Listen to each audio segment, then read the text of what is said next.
Ata kanë ardhur nga zona e Daraxhatit të Shkodrës, kanë hyrë në burg me lundra dhe sapo kanë ecë. Pas pak minutash janë pas me forcat e policisë shqiptare dhe janë vëra.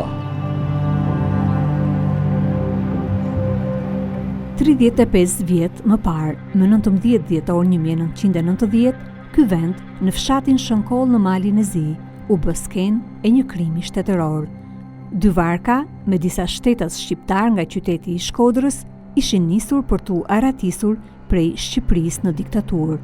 Gjergj Ashta është kthyer për të rrëfyer tragjedinë e familjes së tij.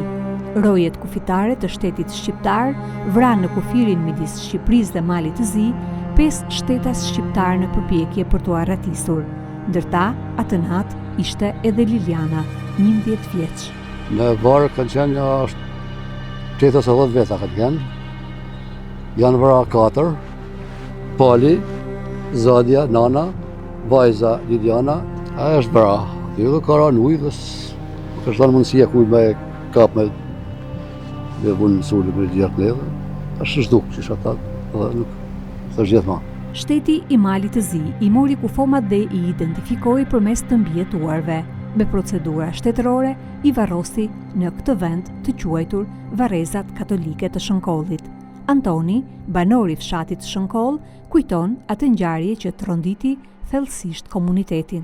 E morë me vesh se i prunën me i vorru këtu. Janë vëra këta ka shqiptarë atje i kanë pa vëra. Atëherë i kanë prunë me i vorru, thoshin. I kanë prunë me i vorru këtu në Shënkoll.